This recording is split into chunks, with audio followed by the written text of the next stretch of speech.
Hi, this is Dee-Dee Devon of Divine Intervention, Lifestyle, and Nutrition Health Coaching. I want to talk to you today about self-care on a deeper level, as a devotional practice, as a spiritual endeavor. On a scale of 1 to 10, how much do you love or hate your body? On a scale of 1 to 10, right now, how much do you love or hate your body? Are you best friends or enemies? If you have chronic pain or illness, or you've gained unwanted weight in the past few years or maybe even months, are you at peace with that or at war with that? Now, here's another question.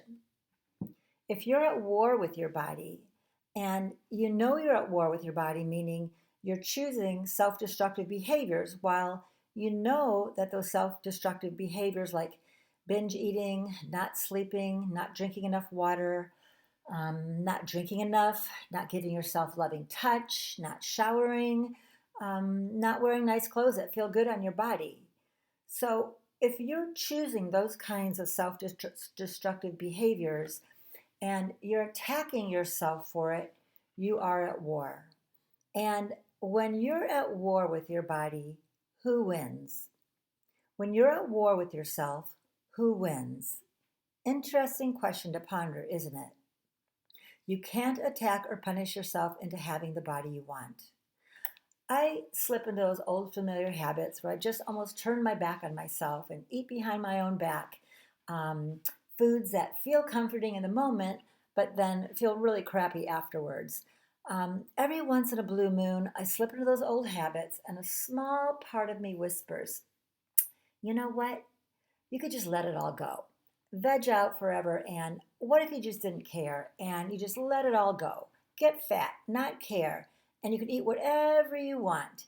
Eat myself into oblivion and not care. And I'm going to enjoy not caring, almost like an exquisite pleasure of not caring. But what's true, though, is that I do care. I do actually care. Not for vanity, but for health. I want to live my best life. I want to show my children and now my grandchildren what it looks like to take care of yourself.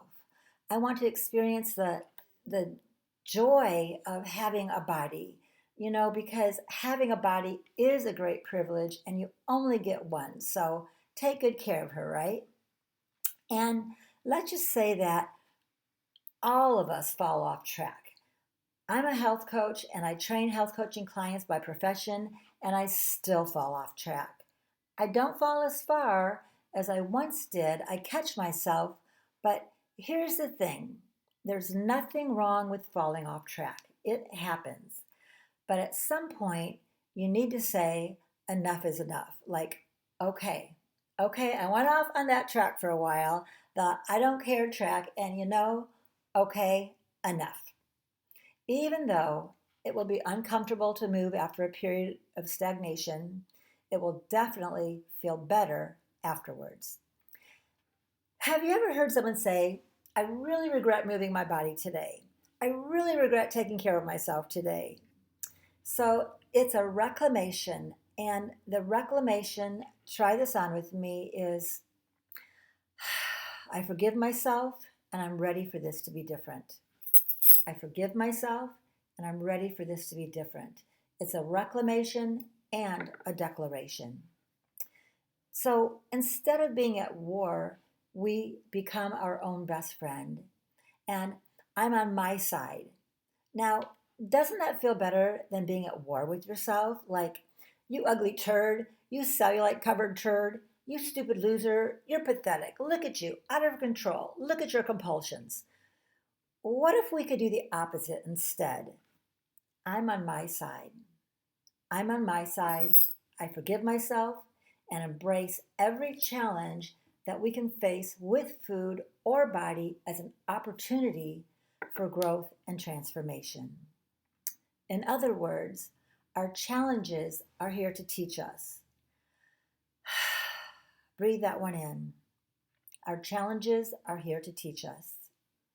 It's asking us to listen, because if we don't listen, we don't learn, and we likely stay stuck and do more of the self destructive behaviors until we get the message and that Actually, you're here to learn something. On the other hand, when we listen, we get the lesson and then we can let go of it, like excess weight. Excess weight. What are you here to teach me? Instead of battling against it, we own it and we love it. We love it before we lose it. So, if extra weight or pain or whatever you're experiencing that's unwanted right now, if that was your teacher, what is the lesson? Ask yourself, what's the lesson here? It could be calling us into a cleaner way of eating, less sugar and anti inflammatory foods, and more high quality fats and proteins. It could be our adrenals are overworking, which means we're being asked to slow down and do less and allow ourselves to be more in the being and less in the doing. And I know there's all kinds of resistance. I'm a wife, a grandmother. I have these responsibilities. I'm taking care of sick loved ones. And, I've got plenty of those too. But it could be that we need more pleasure in our lives rather than obligation. We get habituated to obligation. And what happens to us then? We become victims, bitter and resentful. And that's no fun because if you're always burdened with responsibility, um, the body will eventually rebel. And if you don't proactively slow down, your body will do it for you. It could be that we need more sleep. Maybe the lesson we need to learn from the struggle with our bodies is can be about stress. And how do you navigate stress and resilience? Relationship stress, money stress, work stress, family conflict, job worries, negative thought looping. We must master our mind. We are not what we eat, we are what we think. Or another way of saying that is what's eating us. So if you're always feeling disgusting in your body, it's not because you have extra or excess weight on it.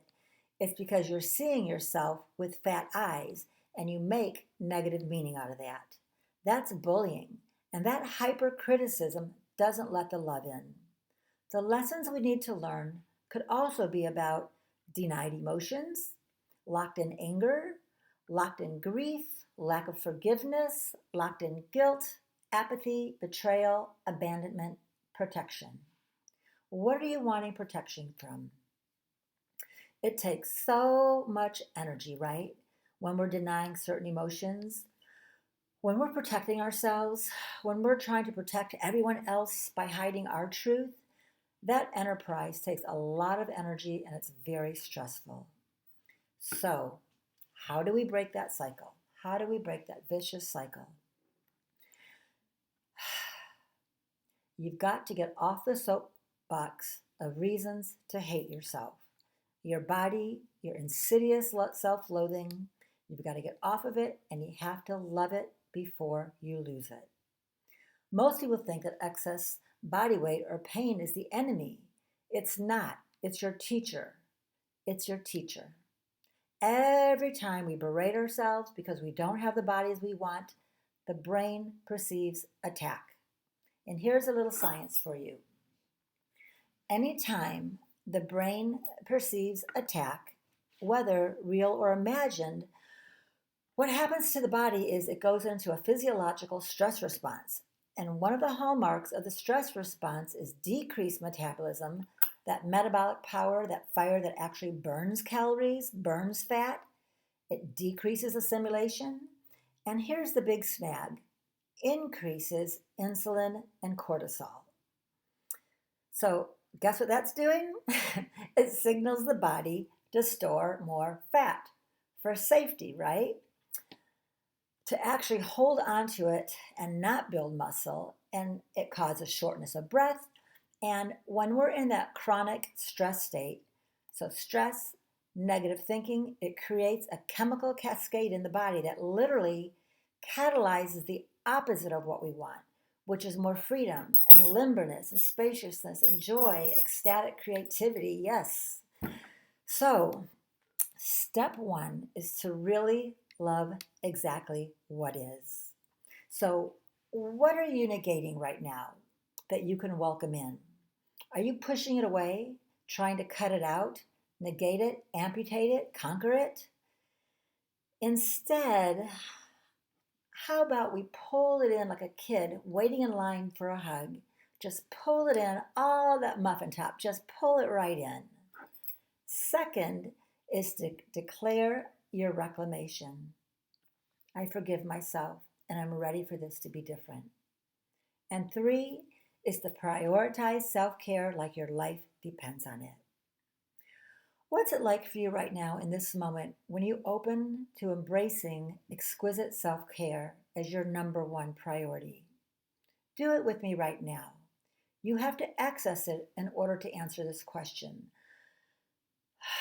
What's it like for you right now in this moment when you open to embracing self-care as your number one priority?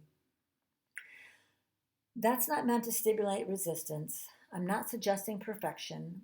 I'm simply suggesting walking yourself to the starting line. I'm here with you and we'll walk to the starting line together.